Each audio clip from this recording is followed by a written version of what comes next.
हमने यह देखा है कि किस प्रकार हम इस अध्याय में पढ़ी हुई अवधारणाओं का उपयोग ज्यामिति जगत यानी कि ज्योमेट्री वर्ल्ड में कर सकते हैं।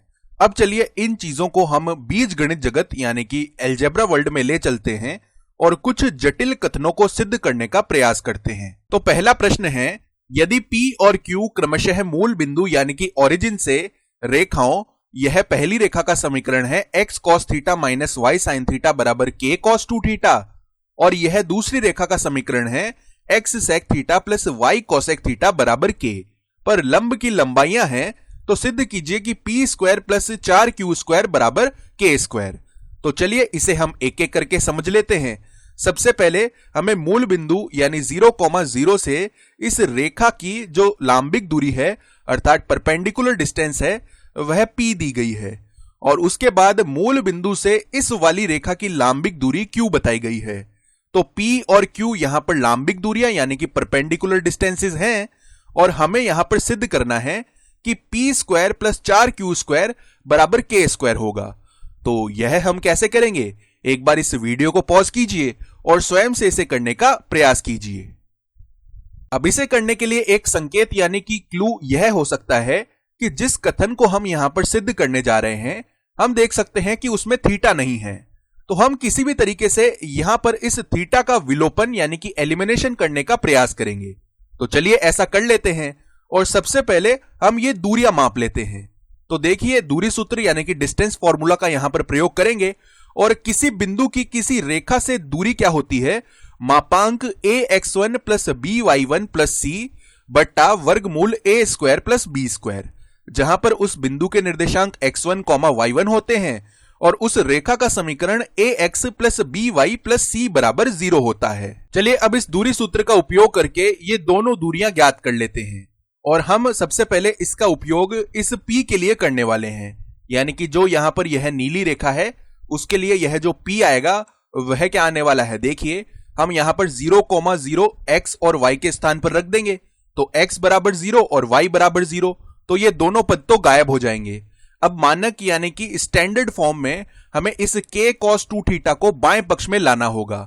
तो हमारे पास देखिए यहां पर मापांक के अंदर माइनस का k cos 2 थीटा आ जाएगा, क्योंकि यह इस तरफ जाके माइनस का बनेगा, और बट्टा में देखिए वर्गमूल cos square theta plus sin square theta आ जाएगा। अब इसी प्रकार हम इस हरी रेखा के लिए q लिख लेते हैं। तो q बराबर आ जाएगा मापांक के अंदर माइनस का k, क्योंकि यहां पर x और y के स्थान पर हम 0 रख देंगे तो ये दोनों पद तो गायब हो जाएंगे, और मानक रूप में हम k को इस तरफ लेके आ जाएंगे। तो यहां पे मापांक में माइनस k और बट्टा वर्गमूल के अंदर sec square theta plus cosec square theta. तो चलिए अब हम इनको सरल कर लेते हैं। तो p बराबर आ जाएगा, देखिए किसी ऋणात्मक संख्या का मापांक यानी कि धनात्मक संख्या का मापांक, तो इसको हम लिख सकते हैं मापांक में k cos 2 थीटा, और वर्गमूल यहां पर cos square theta plus sin square theta 1 बन जाएगा। तो p बराबर आ गया है मापांक k cos 2 थीटा। अब इसी प्रकार q देखिए, चलिए यहां पर ये जो सीकेंट और कोसीकेंट है यानी कि sec और cosec है, इनको हम sin और cos में रूपांतरित कर लेते हैं, अर्थात q बराबर मापांक k बट्टा वर्गमूल के अंदर 1 बट्टा cos स्क्वायर थीटा प्लस 1 बट्टा sin स्क्वायर थीटा, क्योंकि sec होता है 1 बट्टा cos और cosec होता है 1 बट्टा sin। तो चलिए इनका अब हम लघुत्तम समापवर्तीय यानी कि LCM ले लेते हैं। तो हमें मिलेगा q बराबर मापांक k बट्टा वर्गमूल के अंदर यहां पर cos स्क्वायर थीटा गुणा sin स्क्वायर थीटा, यह आ जाएगा हर में, और ऊपर अंश में देखिए sin square theta plus cos square theta बन जाएगा। तो sin square theta plus cos square theta तो 1 होता है, यानी कि यहां पर वर्गमूल के अंदर cos स्क्वायर थीटा गुणा sin स्क्वायर थीटा का व्युत्क्रम यानी कि रेसिप्रोकल लिखा हुआ है, जो कि क्या होता है यदि हम इसका वर्गमूल लेंगे तो यह बन जाएगा 1 बट्टा मापांक sin थीटा cos थीटा, जो कि ऊपर इस मापांक k से गुणा होगा, यानी कि q बराबर आ जाएगा मापांक k sin theta cos theta, अर्थात यह तो q है और यह p है। अब हमें p square plus 4q square बराबर k स्क्वायर चाहिए, क्योंकि यह हमें सिद्ध करना है। तो चलिए बाएं पक्ष से शुरू होते हैं और पहले p square plus q square लिख लेते हैं। तो देखिए p square plus q square बराबर आएगा k square cos square 2 theta plus k square गुणा sin स्क्वायर थीटा गुणा cos स्क्वायर थीटा, क्योंकि जब हम वर्ग कर रहे होते हैं तब हमें मापांक लिखने की आवश्यकता नहीं होती है। तो यह तो P square plus Q square है। अब हमें यहां पर P square plus 4q square चाहिए। तो चलिए इसे ठीक कर लेते हैं। तो यह हो जाएगा के square cos square 2 theta plus में यहां पर के स्क्वायर, और हमने जानबूझकर 4 को इसके गुणा में लिख लिया है, यानी कि sign square theta cos square theta के गुणा में 4 को लिख लिया है, क्योंकि हम यहां पर इस थीटा का विलोपन करना चाहते हैं। अब देखिए यहां पर हमें कॉस स्क्वायर 2 थीटा दिखाई दे रहा है। तो किसी तरह यदि हम यहां पर साइन स्क्वायर 2 थीटा बना लें तो इन दोनों का योग करके हमें 1 प्राप्त हो जाएगा और थीटा का विलोपन हो जाएगा। तो चलिए साइन स्क्वायर 2 थीटा बनाने का प्रयास करते हैं। तो P square plus 4q square बराबर के स्क्वायर कॉस स्क्वायर 2 थीटा, और यहां पर देखिए यह जो 4 sign square theta cos square theta लिखा हुआ है, इसको हम 2 साइन थीटा कॉस थीटा का वर्ग लिख सकते हैं। यानी इसको हमने लिख दिया है प्लस के स्क्वायर गुणा 2 साइन थीटा कॉस थीटा और इसका वर्ग। और हम जानते हैं कि 2 sine theta cos theta sine 2 theta होता है। तो चलिए अब लिख लेते हैं P square plus 4q square बराबर के square cos square 2 theta plus यहां पर के स्क्वायर, और यह साइन 2 थीटा है इस कोष्टक के अंदर, इसका जब वर्ग करेंगे तो साइन स्क्वायर 2 थीटा आ जाएगा। अब इन दोनों में से हम के स्क्वायर को उभयनिष्ठ यानी कि कॉमन कर सकते हैं। तो कोष्टक में बचेगा cos square 2 theta plus sine square 2 theta. अब इनका योग 1 के बराबर होता है, इसका मतलब P square plus 4q square बराबर के स्क्वायर आ जाएगा, और यही तो हमें यहां पर सिद्ध करना था। तो चलिए अब इसी प्रकार के कुछ और प्रश्न करते हैं। तो हमारे पास में यहां पर प्रश्न है, यदि P मूल बिंदु से उस रेखा पर डाले गए लंब की लंबाई हो जिस पर अक्षों पर कटे अंतःखंड यानी कि इंटरसेप्ट्स A और B हो, तो दिखाइए कि 1/P स्क्वायर बराबर 1/A square plus 1/B square. अब आइए इस प्रश्न को समझ लेते हैं। तो हमारे पास एक रेखा है और इस रेखा द्वारा x एवं y अक्ष पर काटे गए अंतःखंड A और B हैं, और P मूल बिंदु से इस रेखा पर डाले गए लंब की लंबाई है। तो चलिए इसके समीकरण का हम निर्माण कर लेते हैं। तो हमारे पास यहां पर अंतःखंड A और B हैं, तो हम अंतःखंड रूप यानी कि इंटरसेप्ट फॉर्म का उपयोग करेंगे। तो देखिए अंतःखंड रूप में रेखा का समीकरण क्या होगा, x/a प्लस y/b बराबर 1। और इस रेखा की मूल बिंदु से जो दूरी है वह P है। तो मूल बिंदु से दूरी P है, तो यदि हम P लिखना चाहते हैं तो वह आ जाएगा मापांक यानी कि मॉड में -1, क्योंकि जब हम x और y को 0 रखेंगे तो ये दोनों पद तो 0 बन जाएंगे और 1 इस तरफ आकर माइनस का 1 बन जाएगा। तो मॉड में -1 बट्टा वर्गमूल के अंदर यहां पर देखिए 1/a स्क्वायर और 1/b स्क्वायर, और इनका योग हो जाएगा। तो अब हमें यहां पर 1/p स्क्वायर चाहिए। तो चलिए दोनों पक्षों में वर्ग कर लेते हैं।